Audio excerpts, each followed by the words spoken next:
Hi, I'm Dave Wurzel, and you're watching Spotlight on PHTV4. Today's Spotlight is on the girls bowling program at Chicago Christian High School. And with me today I have head coach Andy Andrew and senior bowler Emily Voice. Thank you both for joining us today.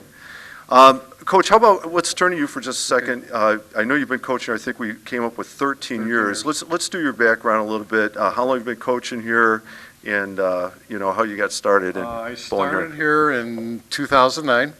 I actually had a daughter that was a really good bowler, and there was no program here. So I walked in, asked the school to start a program, and they told me they didn't want to go through the effort to try to find a coach.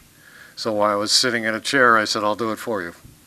And so I ended up becoming a bowling coach and starting a program with my daughter's help here. So it sounds like a good program, you're obviously enjoying. You've been doing it for a while, and you're proud of it. You have a very good bowler right here next to me. Yep. Congratulations. All right, Emily, how about, I'm going to put you on the spot a little bit. I know you're a senior, a four-year bowler, right? You've had, and I feel like I have to mention this, I mean, you've had quite a season. You qualified for sectionals, right? Yes. You've placed in several tournaments in the top 35, am I saying that right?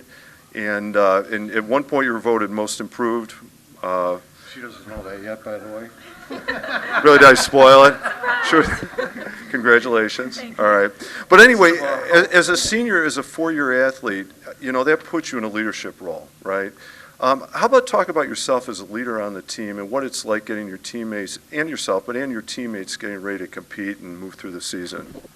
Well, a lot of it is just, keeping in touch with people. So I'm the one who, schedules things. I keep in contact with my coach, and I let the girls know when we're going to have practice, when we're going to be at the bowling alley, when we're starting our matches, who we're playing, all these things. And it's really just, I don't know, it's fun. We have 4 seniors on the team, so in terms of being captain, we like to switch it off so then everyone gets, some time to have a leadership role. So, yeah. You bring up the logistics of it. I think sometimes people overlook. It's easy to focus on the competition, right, in that moment, when you're standing in the lane. But there's this critical other part in connecting people, right, bringing people together so that everybody's part of it, everybody can function. It sounds like she's a little bit of an assistant coach for you. Yep. By the way, she did not know she fell into the leadership role. It kind of evolved. Evolved. Yeah, this actually started last year with COVID. She was the communicator for the team. Okay. She was the one who was inquiring about what was going on, not going on, and she was letting everybody else know. She set up the group chat for the team. Yeah, and that's a critical leadership skill, being able to, and especially in this case, overcoming an obstacle, finding a way to bring everybody together still. She Absolutely. did a really good job of it and didn't know it. So. Congratulations. So how about, and I'm going to ask you both, but Coach, I'll start with you. How did the season go for you? I know you're headed into, or you had the state tournament part of it already. How would you highlight the season for yourselves? We had 7 bowlers this year. They all improved their averages. I had young ladies medal in 3 different tournaments. We had one tournament where I had 4 bowlers, including Emily, and we did not come in last, which was actually a highlight of my year. Hard to do. I had 3 make sectionals out of regionals, and Emily, as you heard, came in 25th place, 23rd, sorry, out of a total of 90 bowlers last Friday. So Emily had a good year. Congratulations. How about you? What would you say were highlights for you or you and your teammates this year? Well, I think a lot of it was just, having the practices. The practices are really fun because we get to just, let loose and bowl and have fun, and there's not very much pressure. And we have a lot of bonding time during the practices. And I do just want to say I was 23rd out of 131 bowlers, not 90. So It's an important distinction. it is. There's an extra 40 people. So. But your other comment about, I love it, as a coach myself, the idea that practice, it sounds like for you, was more fun than some of the competitions, that practice can be fun. What a great, experience. I think as coaches, we hope that our athletes are having fun, but we realize there's an element to practice that may not be fun, okay? So I'm so happy for you that you had that experience. It's wonderful. How about, let's talk about, how about this? Do you do any other sports? I do. I'm on the soccer team, and freshman and sophomore year I was on the volleyball team. But I am no longer. Any other clubs or sport or other activities? I mean, I'm on NHS and yearbook, and I was on student council for a year. And yeah, bowling is the most important, though.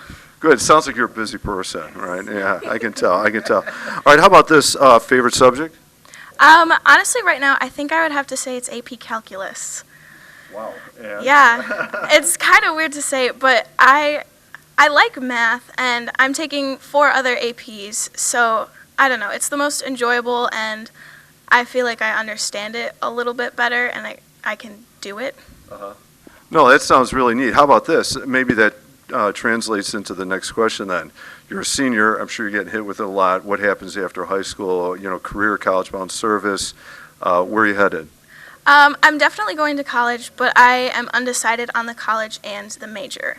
I know that I want bowling to either be a big part or I'll start a team if there isn't one already there, or a club, because this is something that I really love and I want to continue, especially because compared to like other sports like basketball, once you get kind of old, you can't really do it anymore. But bowling is a skill and that you get to keep for life. Like my great-grandma, when she was 90-something, she picked up a 7-10 split because she's just like incredible. Like 90 years old, she's still bowling, having fun, and still super talented.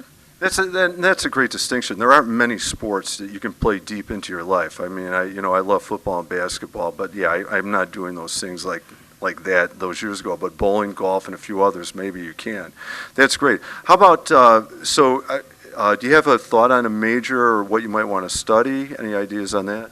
Well, math, but I'm There you go. not sure exactly where that will take me. If I'll be a teacher, if I'll be an accountant, or if I'll do anything in actuary, but we will let college decide that for me. Okay. Well, good luck. I like the idea that, and you're determined you're going to bowl in college, even if you have to, start or initiate a program yourself.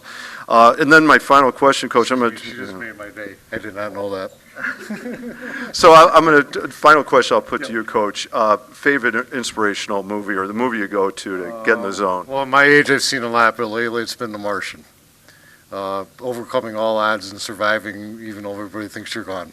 It is a great movie, great book. I like the new book too. But yeah, that idea, all those problems, and there's a problem. Is that Hail Mary or the... Yeah, Hail Mary. Yeah, but there's a problem in solving it. Yep. A problem in solving it through it. Yeah, and that is part of life, part of coaching too, for sure. Okay, great. Thank you. Thank you. Emily, Coach Andrew, thank you. I'm Dave Wurzel. You've been watching Spotlight Girls Bowling at Chicago Christian High School. Thank you for watching.